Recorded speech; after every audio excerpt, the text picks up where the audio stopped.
আমার প্রিয় ভাই ও বোনেরা আসসালামু আলাইকুম, কেমন আছেন সবাই। আজকে আবার একটা লং ভিডিও নিয়ে হাজির হলাম। আমার একটা আপু বলছিল ফোন দিয়ে যে তাকে কেউ ট্যাগ করলে সেটা সরাসরি পোস্ট আকারই তার পেজে দেখায়, মনে হয় যে সেই পোস্ট করছে। এখন কি করা যায় এই বিষয় নিয়ে এই ভিডিওটা নিয়ে আসলাম আজকে। তবে তার আগে আমরা ট্যাগ যে কতটা ক্ষতিকারক সেই বিষয়টা আলাপ করব। আমরা যদি একে অপরকে ট্যাগ করি, আপনাকে কেউ ট্যাগ করলো এবং সেটা আপনার পেজে পোস্ট আকারে চলে আসলো, সেই লোকটার যদি পেজে কোনো সমস্যা থাকে বা ইস্যু থাকে, সেটা কিন্তু সরাসরি আপনার পেজেও সমস্যা তৈরি করে দিবে। তাহলে বোঝেন এটা আপনার পেজের জন্য কতটা ক্ষতিকারক।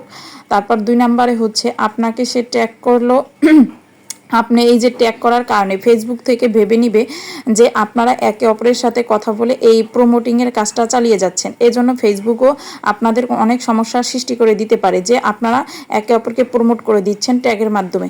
তারপর যেটা হবে, আপনি বারবার কাউকে ট্যাগ করলে সে বিরক্ত হতে পারে এবং আপনার কিন্তু অডিয়েন্স হারাতে পারে। এজন্য ট্যাগ করা থেকে বিরত থাকুন। দেখুন ট্যাগ কতটা ক্ষতিকারক। এবার আসি আমরা কিভাবে এই ট্যাগ সরাসরি যাতে আমার পেজে পোস্ট আকারে না আসে সেইটা কিভাবে আমি আটকাবো। এই জন্য প্রথমে আমি চলে যাব আমার ফেসবুক আইডিতে, সেখান থেকে চলে যাব সেটিংসে এবং সেটিংসতে যেয়ে খুঁজে নিব আমার ট্যাগস অ্যান্ড প্রোফাইল যে অপশনটা আছে সেটাতে। এই অপশনটায় গিয়ে আমি দেখাচ্ছি আপনাদের, দেখেন আমি এখানে প্রথমে who can post on your profile এটাকে অনলি মি করে রেখেছি, কারণ হচ্ছে আপনার প্রোফাইলে যাতে কেউ হুট করে কোনো পোস্ট না করতে পারে, সেজন্য এটা অনলি মি করা, আমি ছাড়া যাতে কেউ না করতে পারে এজন্য।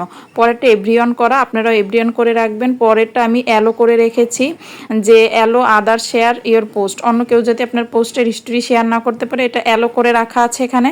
পরেরটা অ্যালোই থাক। তারপর দেখেন ট্যাগ যে অপশনটা, ওটাকে আমি অনলি মি করে রেখেছি, কারণ কেউ যদি আমাকে ট্যাগ করে তাহলে এটা আমি প্রথমে দেখতে পারবো এবং এটা পোস্ট আকারে আমার পেজে যাতে না যায় এই জন্য আমি দেখব। তারপরে যদি ভালো হয় তাহলে আমি হয়তো করব, নয়তো আমি অন্য কিছু করে দিব। এজন্য আপনারাও এটা অনলি মি করে রাখবেন। এরপর যেটা অপশন আছে সেটাও আমি অনলি মি করে রেখেছি।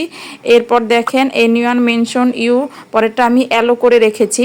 তো দুইটাই আপনারা অনলি মি করে দিবেন। এরপর আছে রিভিউ অপশন, রিভিউ অপশনে আমি অ্যালো করে রেখে দিয়েছি, দুইটা রিভিউতেই অ্যালো করে রেখেছি। তো এই আমি যে কাজগুলো করেছি আপনারাও ঠিক সেই কাজগুলোই করবেন। এখানে যেখানে অনলি মি করা সেখানে অনলি মি করবেন, আর যেখানে অ্যালো করা সেখানে অ্যালো করে দিবেন।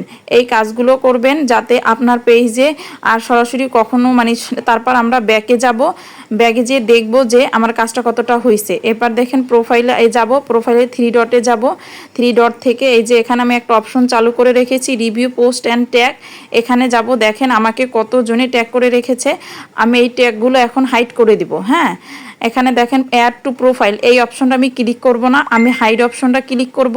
ক্লিক করে আমি সব পোস্টগুলো হাইড করে দিব। হ্যাঁ, তো আপনারা এরকম হাইড করে দিবেন, অ্যাড টু প্রোফাইল করবেন না। তো হাইড করা হয়ে গেছে, হাইড করে তারপর আমি কি করব দেখেন এখানে এই যে রিমুভ ট্যাগ, আমি এখন এই রিমুভ ট্যাগে ক্লিক করে রিমুভ করে দিব সব ট্যাগের অপশনগুলা। তো এগুলো রিমুভ হয়ে গেলে এই যে রিমুভ ট্যাগ, আমি রিমুভ ট্যাগ করে দিলাম। এরপরে রিমুভ ট্যাগ করে এই যে আবারও রিমুভ ট্যাগ করে দিলাম। রিমুভ ট্যাগ করার পর এখানে দেখেন সেটিংস একটা অপশন আছে, এই অপশনটা ক্লিক করবে। এখানে দেখেন আমার আরও অনেক ট্যাগ আছে, যার কারণে এরকম হয়তো দেখাচ্ছে। এখানে review post your tag in, এই অপশনটা এখানে দেখেন অ্যালো করা আছে।